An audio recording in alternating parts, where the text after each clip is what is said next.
बिस्मिल्लाहिर्रहमानिर्रहीम। अस्सलाम वालेकुम dear viewers and friends. Last class में हमने अपना सिंपल हार्मोनिक मोशन पढ़ा था। अब हमारे पास न्यू टॉपिक जो आपकी फिजिक्स की 10th की बुक में से है वो है simple pendulum. So there will be a question in your paper, write down a note on simple pendulum, then you write it.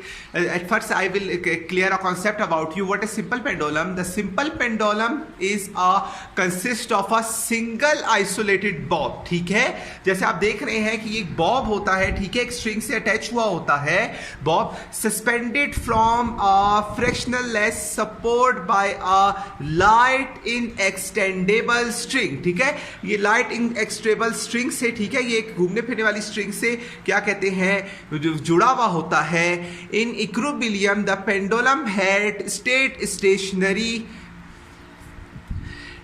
stationary in vertical position and its fixed bob at the point of O। ठीक है, सो क्या होता है, ये जो main position है ये इसकी इक्विलिब्रियम पोजीशन है, in which it can be stand and it can not be flow and it can not be change it's fix position. It's a fix axis, so this state is known as in equilibrium state. When no force acting on it and it's fix position, this is known as equilibrium position. Okay, in vertical position, so at first in vertical position it's bob is 0 point. ठीक है, O point पे ये होता है if the bob is disturbed from point O. जब हम इसके point को ओ से चेंज कर दे टू पॉइंट ए, एंड जब हम इसको पॉइंट ओ से चेंज कर दें, ये देखिए पॉइंट ओ से हम इसको ए की तरफ ले जाएं, इसको खींच के ऐसे ले जाएं, ठीक है, we put a force on it, we put a extended force on it, so the result was occur, it starts moving toward from its main position. It can be start moving when you put a force on it and we could took it change its position from A to O to A. It can move from its main position. It can revolve from point A to O. Okay, it starts moving from its main position under the gravitational force. So gravitational force will be put on this bob, but a point O, ठीक है, but a point O the velocity of a board is maximum and due to inertia it passes by the main position toward the other। ठीक, so क्या होगा कि जब इसमें हम कोई फोर्स पुट कर देंगे कि अपने मेन पॉइंट से हिल जाएगा, ये ए पे जाएगा, लेकिन ओ पे आके इसकी थोड़ी सी पावर जो होगी वो डिक्रीज करेगी, and it's can depend upon how much we will gravitational force put on it. हमने कितनी ग्रेविटेशनल फोर्स इस पे पुट की है उस पर डिपेंड करता है कि कितनी देर ये रिवॉल्व करेगा।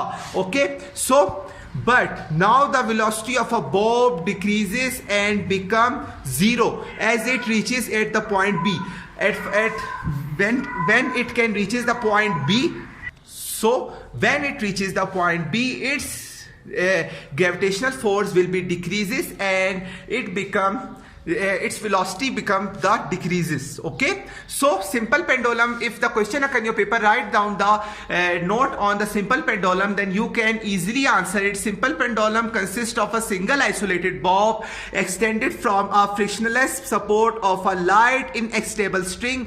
In equilibrium the pendulum head stationary in vertical position, its bob is at O. If the bob is disturbed from O to point A, जैसे आप देख सकते हैं कि ओ से हम पॉइंट ए पे इसको डिस्टर्ब किया, ठीक है, सो the result will be occur, क्या होगा, it starts moving toward from its main position, अपनी जगह से हिलना शुरू कर देगा अंडर द ग्रेविटेशनल फोर्स जो हमने ग्रेविटेशनल फोर्स में पुट की है, बट अ पॉइंट ओ, लेकिन जो उसका पॉइंट ओ है जो फिक्स पोजीशन और पॉइंट इक्विलिब्रियम पॉइंट है, the velocity of a bob is maximum and due to inertia it passes to the mean position toward the other, and but now the velocity of a bob decreases and become 0 at its reaches point B. तो उसमें होगा क्या, जब ये अपने O point से हिल के ए पे आएगा और बी पे आएगा, सो बी पे आने के बाद इसकी जो वेलोसिटी है वो डिक्रीज कर जाएगी। So this is called simple pendulum. उम्मीद है आपको सिंपल पेंडुलम समझ आया होगा। अगली वीडियो में आपको आगे समझाएंगे। अब तक के लिए इतना ही, अल्लाह हाफिज़।